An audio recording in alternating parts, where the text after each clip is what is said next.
Hello and welcome to Louise Singleton Creations.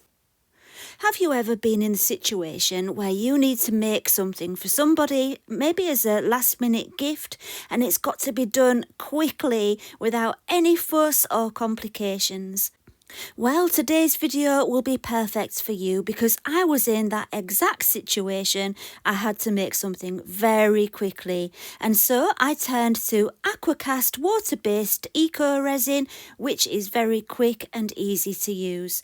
So if you'd like a nice, simple yet beautiful project to inspire you, stay tuned and enjoy the video.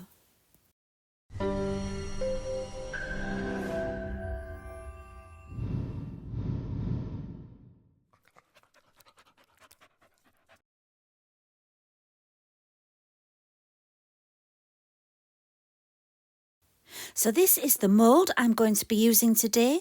It's the Royal Coaster mould from Moulds and Shapes. It's probably one of my favourite moulds and I've used it so many times. I'm going to be using some mica powder. This is from Arteza and I think it's called Lettuce Green. And I've got a soft brush and I'm just going to brush the edges of the mould with the mica powder. When you're brushing mica powder onto silicone moulds, you will find that the cling of the silicone kind of pulls the mica powder onto the other part where you're not trying to get it, but that's okay. I'm keeping it there today. So any mica powder that kind of clings to the bits that I'm not brushing, that's fine. I'm just not going to touch it with the brush. I'm going to keep it naturally as it lands onto the silicone mould. You'll see it in a minute on the face of the mould. It just ends up on there and that's fine. Don't try brushing it because then you'll get brush marks. Just let it rest there, and when you add your Aqua Cast afterwards, you will get a lovely natural look around the edges, which you will see soon. So as I said before, I'm keeping it very simple and quick today. This part that I'm doing now is actually optional. You don't have to do this at all. But the reason I'm doing it is because I'm just going to be using white Aqua Cast without any additional pigments. And the green mica powder will just give it a little bit of interest around the edges. One thing I will add though is that although there are a lot of different eco resins now on the market, not all of them work in the same way. Aqua Cast is very good at picking up pigments from the mould, but some of the eco resins don't do that. So yeah, just be careful of that. So here you can see how the powder went onto the face of the mould and I just left it there. That's what I was talking about before. Just leave it, it will look good in the end. So this is the second mould I'm going to be using, and it's a jar mould from Buan Nicole. I will put links to my moulds in the video description. And so to make sure that the jar looked like it matched the tray that it's going to be sitting on, I added some of the same colour mica powder just around the edges of the mould. And yeah, I thought once I pour the Aqua Cast in, it might carry some of the loose powder down into the mould and give it an interesting effect. So that done, next it was time to mix up my Aqua Cast, which is measured by weight. I worked out the volume of both of my moulds, and yeah, to do that you need to fill the moulds with water and weigh them at the same time to get the volume of the moulds. And then you go to the Aqua Cast calculator on the Elichem website, type in your volume and it tells you exactly how much water and powder you need. I add the water first and then I add the Aqua Cast powder and give it a really good mix. And the next step is optional. For a long time I've used Aqua Cast without doing this. You really don't have to, but I find that by sieving the Aqua Cast into another pot just gets rid of any lumps that might have been left behind when you're mixing. You can't always get rid of all the lumps. So yeah, this helps a lot and it gives you a really smooth, unmottled look on your finished piece. And then I always have a bucket of water next to me and I put my sieve straight into the water so I don't need to worry about that. When I'm adding my Aqua Cast to my moulds, I like to add it just a little bit at a time. And with pots like this one, this is a pot mould, I like to squeeze around the edge, which is going to be the top of the mould. And you could get pockets of air trapped in there if you don't give it a good squeeze around the base. So it's best to just add a little bit, give it a squeeze, and as you're adding the rest, keep tapping the sides, help any little air bubbles to come to the top, and then you'll have a nice smooth finish. I repeated the process for the lid of the jar and then finished off with my royal coaster, and it was all very quick and easy. Once the moulds were full, I gave the levelling table, which they're all sat on, a good bang, and I kept on doing that to make sure that the air came to the top. I left them for about an hour and then it was time to take them out of the moulds. And as I've already said, it's a very quick and easy project, but there is some waiting involved for, curing time and drying time. So although it's a very quick and easy project as far as the time you need to put into it is concerned, you do need to leave it 24 hours before doing the second step. And yeah, that is quite important because you need to seal this and it needs to be dry before you can seal it. However, I was in a big rush. That's why I'm making this super quick and easy video, because I was also in a rush. And for the sake of the video and getting it made, I did it all on the same day. But I wouldn't recommend it. It needs to dry out before you can seal it and before you can add the PET tape stickers, which I'm going to do next.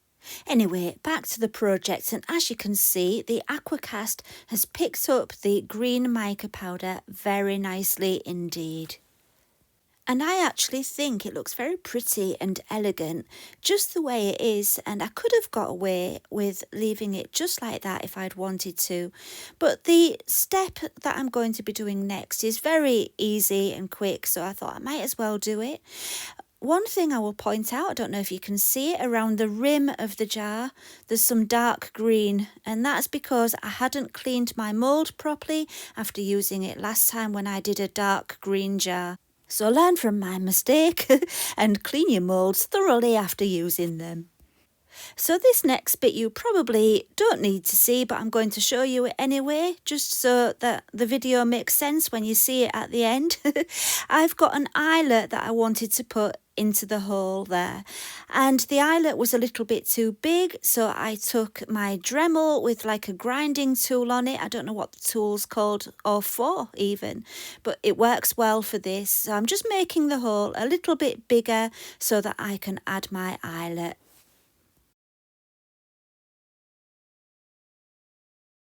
So next it was time to decorate it, and for that I'm using some PET tape from the washi tape shop.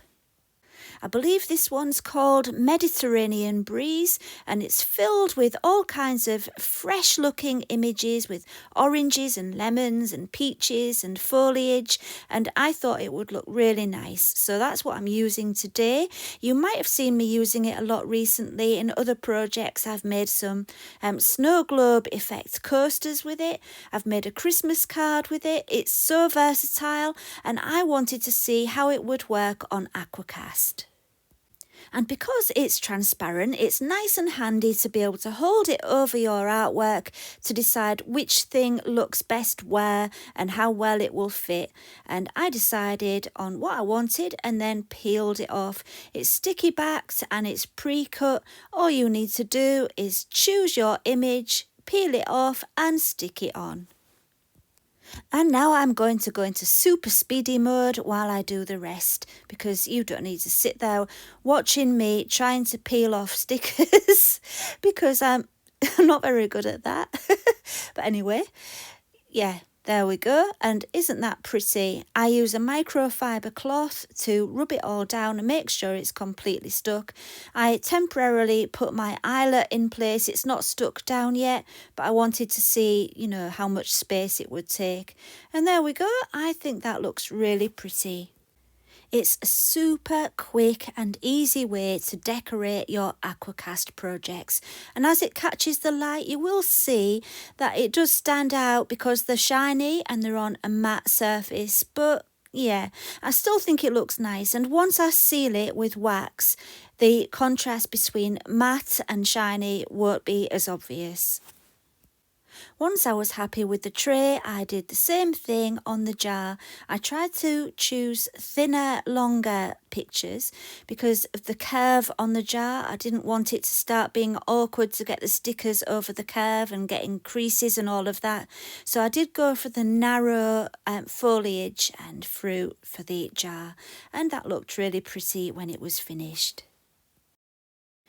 Okay, next I decided to add another finishing touch, which is another one that's optional, but I thought it would look nice. I got my gold chrome marker and just went around the edges carefully to give it a very thin gold line around the edge.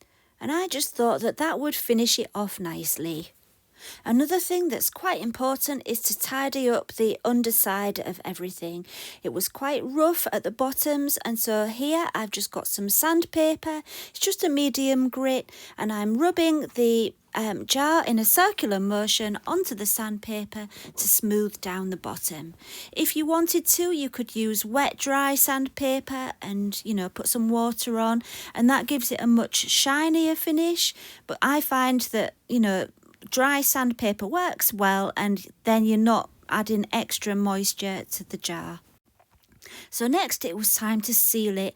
As I said before, I cheated and I didn't leave the Aqua Cast a full day to dry out, and so I'm not going to seal the underside yet. I'm going to leave that open so that any moisture can still come out.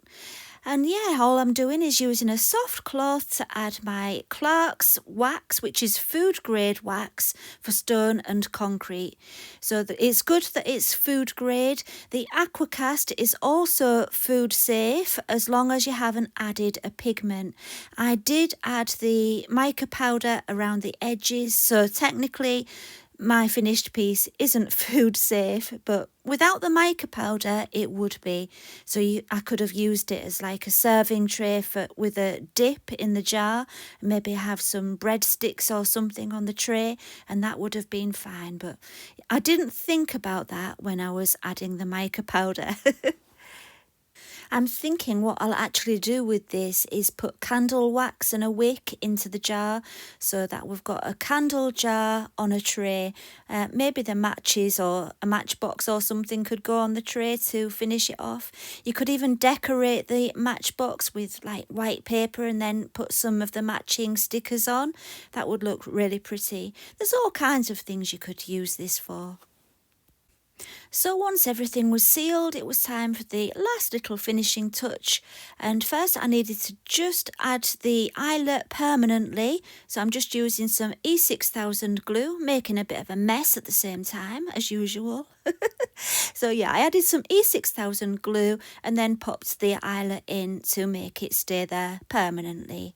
And then it was time to just add a little bit of leather cord, which I had, with a couple of beads on, just to give it some extra decoration. And then it was finished. A super quick and easy project, but at the same time a beautiful gift for anybody, I think. So now you've got no excuses for not having a last minute present for a last minute uninvited guest. Yeah, you'll always be able to make something nice and quick. Now I've given you those ideas. So I hope you've enjoyed it. Give it a thumbs up if you have, please. It helps my channel a lot if you give it a thumbs up, and subscribe if you would like to. And I will see you again very soon. Thank you for watching, and bye for now.